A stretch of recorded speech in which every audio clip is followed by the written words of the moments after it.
네, 반갑습니다. 오늘은 지난 시간에 이어서 레위기를 보도록 하겠습니다. 8장 9장에는 제사장 위임식이 나와요. 제사장이 어떻게 취임을 하고 어떻게 위임하느냐 이런 얘기가 나와요. 10장은 나답과 아비후라는 제사장이 여호와께서 명하시지 않은 다른 불을 가지고 제사를 드리다가 제단에서 불이 나와서 다 죽었어요. 오늘날로 말하면 목회자가 여호와께서 명하지 않는 다른 짓을 예배당 안에서 하다가 불에 다 죽었다는 거죠. 아론의 뒤를 이은 제사장인데 아론의 아들 나답과 아비후가 제단에서 불이 나와서 다 죽었어요. 이 사건이 마무리 지을 때를 보겠습니다. 10장 8절에 여호와께서 아론에게 일러 가라사대 너나 내 자손들이 회막에 들어갈 때에는 포도주나 독주를 마시지 말아서 너희 사망을 면하라. 이는 너희 대대로 영영한 규례리라. 그리하여야 너희가 거룩하고 속된 것을 분별하며 부정하고 정한 것을 분별하고 또 여호와가 모세로 명한 모든 규례를 이스라엘 자손에게 가르치리라. 어떻든 그 다른 불을 들이다가 다 죽은 사건이 있은 후에 결론적 교훈으로 따끔하게 일침하기를 제발 그러니까 앞으로 예배당에 들어갈 때는 포도주나 독주를 마시지 말라는 거예요. 그래서 너의 사망을 면하라는 거죠. 이렇게 말한 것을 보면 나답과 아비후가 술을 한잔한 거죠. 술을 한잔하고 아무 불이면 어때 하고 불을 붙인 거죠. 맑은 정신이어야 그런 실수를 안 해야 할 텐데 술을 먹고 엉뚱한 짓을 한다는 거죠. 결론적으로 앞으로 다른 불을 들이지 말라 이렇게 말한 게 아니고 이 사건을 마무리 짓는 교훈이 성소에 들어갈 때는 술을 마시지 말라는 거예요. 그래서 술을 마시고 성소나 지성소를 들어가지 않도록 그렇게 단속하는 것을 볼 수 있습니다. 11장은 음식물에 관한 규정입니다. 앞장에 나오는 제사법이라는 것은 제사법은 모형으로 드리던 건데 참 제물의 실상 예수님이 우리 대신에 속죄제와 화목제물로 드려졌기 때문에 그런 제사는 드릴 필요가 없고 그래도 지금도 우리가 하나님의 기물들 교회의 어떤 기물들을 손상했으면 속건제를 드려야 돼요. 변상해야 되는 거죠. 반면에 여기 11장 같은 경우는 음식물은 모형으로 먹는 게 아니고 진짜 양식으로 먹어요. 그때 먹던 것을 지금도 먹어요. 그래서 음식물 규정은 폐한 것이 아니에요. 이 음식물 규정이라는 것은 우리가 미워서가 아니라 우리를 사랑하시기 때문에 우리가 가능하면 좋은 것을 먹이고 싶은 하나님의 심정이에요. 음식을 먹되 가려서 먹는 게 건강에 좋다는 말이죠. 구원과는 관계 있는 것은 아니에요. 복음주의, 보수주의, 어른들의 사고가 참 경직되어 있는 것은 구원과 상관이 없으면 아무거나 무시해버립니다. 물론 기독교의 주제 중에 중요한 주제가 구원이지만 구원받는 것은 믿음으로 구원받는 거니까 우리가 노력할 게 아무것도 없어요. 예수님께서 우리 죄값을 지불하고 우리가 그 피로 씻음을 받아서 구원받은 사실을 믿음으로 받으면 끝난 거예요. 삶은 아직도 많이 남아있잖아요. 거룩하게, 건강하게 살아야 할 삶은 아직 남아있는 문제예요.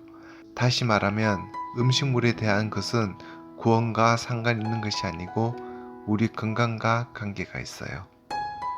12장에는 산열이 맑아지는 기간이에요. 산모가 산열이 맑아지는 기간이 아들을 낳으면 33일, 딸을 낳으면 66일이 지나야 산열이 맑아집니다. 딸 만들기가 훨씬 어렵다는 거죠.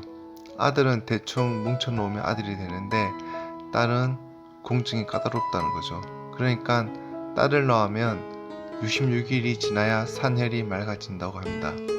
아들 낳으면 출산휴가를 한 달만 주면 되고 딸 낳으면 2달 이상 줘야 돼요. 이런 게 창조 원리입니다. 그리고 13장은 한센병입니다. 다른 말로 하면 나병이라고도 해요. 14장은 그 나병이 나았을 때 치유되었을 때 나았다는 건강 진단을 받아야 돼요. 건강진단은 제사장이 건강진단서를 끊어서요. 그리고 예물을 드리고 제사를 드리고 공동체에 들어오는데 예수님께서 한번 나은 자를 고쳐주신 후에 상가 아무에게도 아무 말도 하지 말고 다만 가서 제사장에게 내 몸을 보이고 모세의 명한 예물을 드려서 저에게 증거를 삼아라. 그렇게 했죠. 그 말이 레위기 14장에 있는 대로 해라 그 말인 거죠. 15장은 성병에 가는 거예요. 남자나 여자가 피나 고름이 계속 흐르는 병입니다. 16장은 속죄일과 대속죄일의 규례입니다. 17장은 피나 기름을 절대로 먹지 말라입니다. 우리 건강을 위해 순대, 선짓국 가능하면 먹지 않도록 해야 합니다. 그리고 무슨 피든지 피를 먹는 자는 그 백성 중에서 끊쳐지리라 합니다. 노루피, 사슴피, 돼지피, 소피 전부 다 안됩니다. 18장은 성윤리입니다. 19장은 사해윤리, 20장은 반드시 죽여야 할 제약입니다. 성경에서 이러이러한 사람은 반드시 죽이라 하는데 어떤 사람들이 왜 이렇게 하나님은 잔인하냐고 하는데 그 끝에 가서 보면 잔인한 게 아니고 이렇게 하여서 너 중에 악을 제하는 게 목적인 것입니다. 이런 흉악한 범죄에 대해서는 사형으로서 엄하게 해가지고 악을 제하라는 거죠. 21장은 제사상 처신규례고 22장에는 거룩한 음식을 먹을 수 있는 자와 먹을 수 없는 자입니다. 23장은 거룩한 절기입니다. 6월절, 77절, 초막절 3대 절기는 반드시 지켜야 되는데 지키되 특히 예루살렘에서 반경 80km 안에 있는 사람들은 자기 사는 처소에서 지키지 말고 예루살렘 와서 지키라는 거예요. 그러니까 하루 길 걸어서 올 수 있는 거리에 있는 사람들은 반드시 예루살렘에 와서 그 명절을 지키라는 겁니다. 24장은 성막과 제단 관리입니다. 레위 지파 사람들을 24반열로 나누어서 한 반열이 10월씩 이렇게 성막과 제단을 관리해요. 25장은 안식년과 희년, 토지법이 나와요. 26장에는 상과 벌, 복과 저주가 나오고 27장은 부칙이 나와요. 부칙에는 돈 문제가 나와요. 다시 말하면 돈으로 계산할 수 있는 문제는 제일 간단하고 작은 문제예요. 그것은 부칙에 나와 있어요.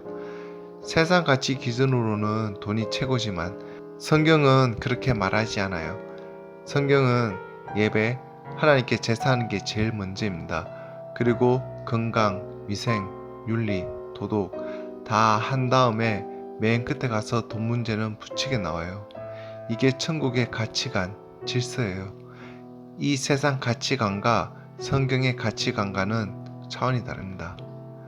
오늘은 여기까지 하도록 하겠고요. 제가 그 1장부터 27장까지 그 소제목을 보여드릴 테니 참고하시기 바랍니다. 감사합니다.